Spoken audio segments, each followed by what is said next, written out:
Most people think Hanukkah is just a heartwarming story about a little jug of oil that lasted 8 days. But if you look deeper, that story actually violates the laws of logic. It wasn't just a miracle where God broke nature, it was a logical impossibility where nature and the supernatural functioned simultaneously. The Hasidic masters explain that the fire consumed the oil, which is nature, yet the oil remained full, which was the miracle. It's the exact same physics defined phenomenon as the Ark of the Covenant, which took up physical space but occupied no volume. Let's analyze the equation of the impossible.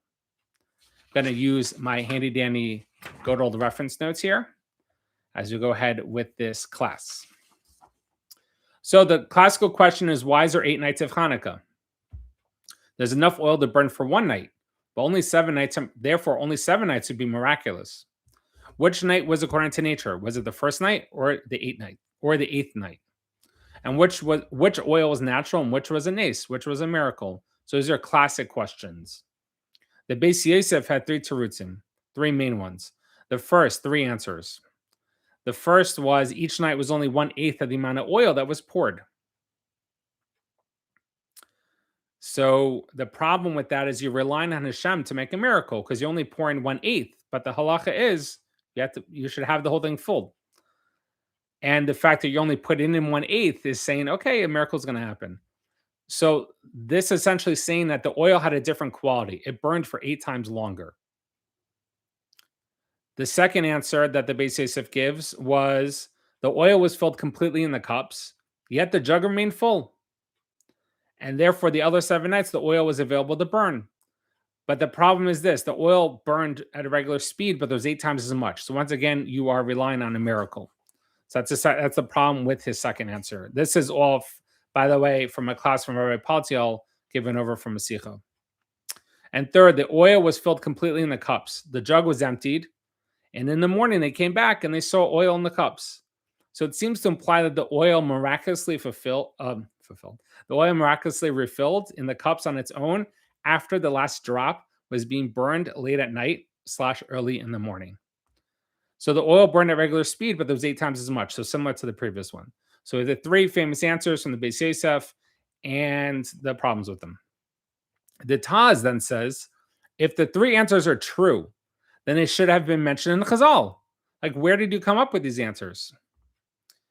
So his answer, the Taz's answer, is that in hindsight, we saw that on the first night, there was a miracle because a little bit was left over. And that little bit was the vessel for the miracle. There was a little bit left. The Zohar comes and says something interesting. He says a bracha, a blessing / a miracle can only come upon something that exists in nature. So it was a story with Elisha and the oil. For those who are not familiar, I'm just going to give a quick recap. That Elisha came, there was a woman and her husband passed away, and she had children, and he or she they racked up debt, and they came to Elisha. They have a problem. The debtors are the people they owe money to were coming to say, hey, we're going to take all your stuff. You have to kick you out of the house. You know, back then, it's not like today. If you didn't have a husband, a lot of times that was your protection. So Elisha said, go get some oil. So we don't have any oil. So he said, we have a little bit of oil. He says, go get pots and pans and go inside of a room and close the door and fill the pots and pans with oil and go borrow as many pots and pans as you can get and keep pouring. She's like, but there's only a little bit of oil. It says, go do it. So she does it, and the oil just keeps coming out. It has to be hidden. And she kept calling for her children to go get more pots and pans. And when those ran out, the oil ran out. So, and then with all the oil that they got, they were able to sell it, get the money, and then resolve the debts. So this is the idea that you need a little bit of something in the natural world in order for a miracle to take hold. Thank you for everyone who's joining so far. I didn't think anyone would come. Right now I see there's 4 or 5 of you. Baruch Hashem. It's great to see you. Leave a what is it in the chat? Go ahead, write in the chat. I'd love to hear from you. All right. So the nace, the miracle in kindling the oil on the first day is based on kindling the oil, not on finding the oil. So it's based on Hello, Matthew. It's so great to see you.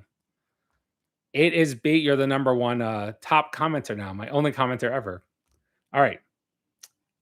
I don't know if you've ever seen my videos before. Go ahead and write if you want. If you haven't subscribed yet, we'd love to have you as a subscriber. So the question is, the nace is kindling the oil on the first day is based on the kindling, not the finding of the oil. So that's the idea here. Thus, the Taz is refining the Beis Yosef's third teretz, his third answer, by saying a little bit of oil needed to be left in order for there to be a nace of more oil. You need a little bit. Therefore, Chazal, the rabbis, don't need to explicitly mention this. Since we're celebrating 8 days and the bracha or the miracle, the blessing can only come when there's a natural vessel, a little bit left. Okay, so that's an interesting answer from the Zohar. The Pri Megadim had the same objections. There should only be 7 days of Chanukah, starting on the 26th, since the first day was natural. But we don't know which 7. So you know what the answer is? You're going to love this. It's Chutz La'aretz. It's outside the land, just like we have 2 days Yantiv.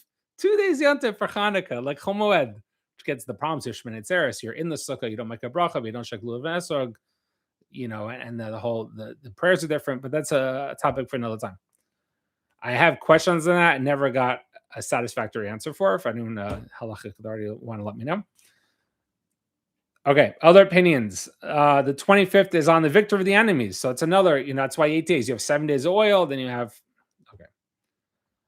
Gemara, what is Hanukkah? It's about the oil. It's what the Gemara says. And the opinions are true. We should have a su'ud on the 25th, right? You should have a meal. What do Jews do when we celebrate? We celebrate with a meal. So Chassidus says that the war was won through nature, and the oil represents Yechida.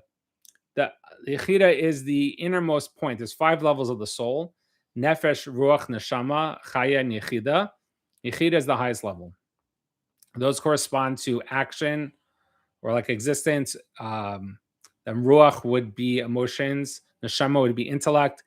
Chaya would be godliness, and Yechida is absolute unity and oneness with Hashem and with the whole world, with everything. So it says the oil represents Yechida, which allowed them to win the war, tapping into the Yechida. But there's a halachic problem, and here's where it gets really interesting. The Briska Rav said you can't do a mitzvah with Shem and Nes, with the miraculous oil. So it looks like the first teretz is the best. The first answer from the Beis Yosef, the only 1/8 was poured. However, to do the mitzvah, it needs to be filled fully. I kind of gave away the answer before. It needs to be fully filled. So perhaps only 1/8 is burned the first night. But how can you rely on a miracle for the other 7 nights? Good question. So there's a nice story about the Alter Rebbe, the first Rebbe of Chabad, who created Chabad. It's a Kiddush Havana story. And the story goes like this. He was being taken captive, and they were on a boat, and the time to do Kiddush Havana was running out. That is where we sanctify the moon, and you need to be able to see the moon. So a lot of times, especially in the winter, it's very cloudy. And you only have from halachically, there's different opinions of where you start, but usually the Ashkenaz will hold by the 3rd day of the month until the moon is full. Kabbalistically, Sephardim and Chassidim tend to hold from the 7th day until the midpoint. So you only have about 1 week to do it. So they were on a boat, time was running out, and he asked them to stop so he could say Kiddush Havana standing still. And they refused. So he did his whatever magical powers the Rebbeim had, and he had the boat stopped. And then he let it go, and they were in amazement. So they let it go, and the boat kept going. And he asked them to stop, and they wouldn't. So he did the same thing again. So finally, the 3rd time, they stopped. They stopped the boat. Why? Why didn't he just do Kiddush Havana when he had already total control over nature? Why did he have to make sure that the goy had to stop the boat? And sorry, can you guys hear me well? Yes, testing. Okay, so sorry, I lost track. I was worried that the wrong microphone was on. So what's the lesson that we learned from this? The lesson is that even though he could say Kiddush Havana, he was relying on doing something miraculous above nature. And instead, he wanted to make sure that the guy, or whoever was running the boat, stopped it on his own so he could say Kiddush Havana while not moving. So the fire was lit, but the oil did not reduce. And this can be accomplished by heavenly fire. right? A fire from heaven. But the problem is you need natural oil and a natural fire to do the mitzvah. So you're stuck now. How can you have the fire and the oil be natural? Because you need that from the bris korov, you need that for a mitzvah. It needs to be al pi teva, it needs to be natural. So here is a beautiful solution by the Rebbe, by the Lubavitcher Rebbe. A natural fire consumed the oil while the oil did not reduce. It's crazy. A miracle happened and nature was preserved. This is a natural conclusion that occurs by adhering to halacha. That's crazy if you really think about it.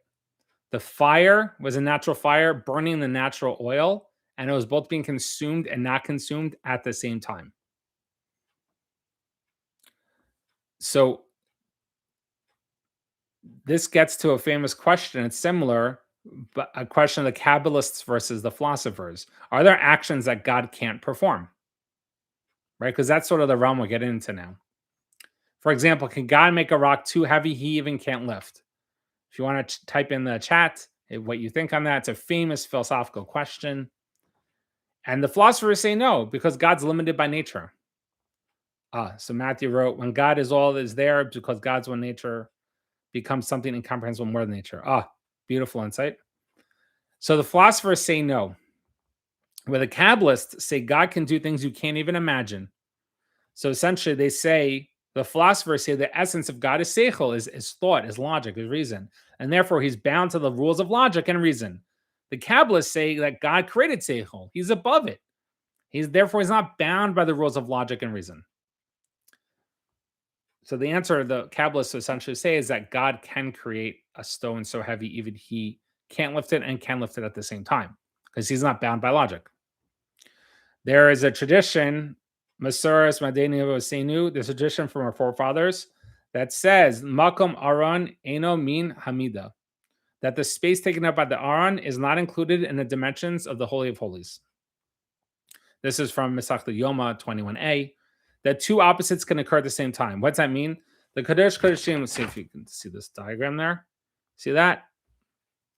That the size itself is 20 by 20. If you measure from any side, it was 10 by 10.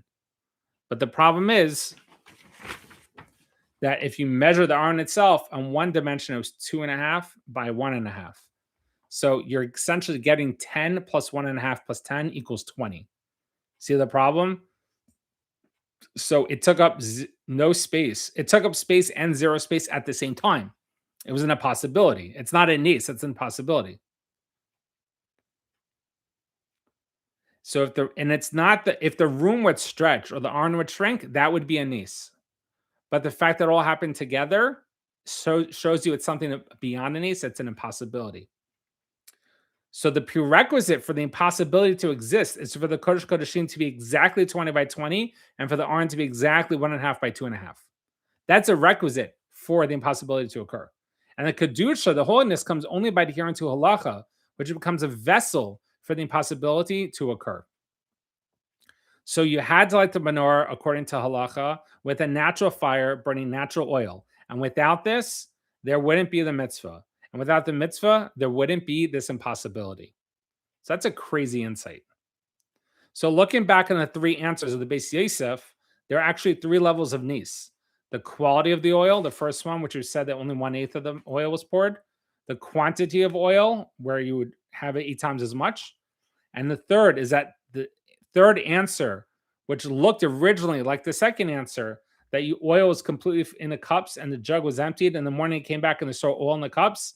That the Rebbe is given a revolutionary answer, which is that teva, nature, and a miracle are occurring at the same time, and it's an impossibility. And that's the Rebbe's unique insight on the Beis Yosef's answers. And therefore, from there, you could see that it seems to be that the Rebbe holds that the third teretz of the Beis Yosef is correct, but we just didn't understand it in a deep enough way.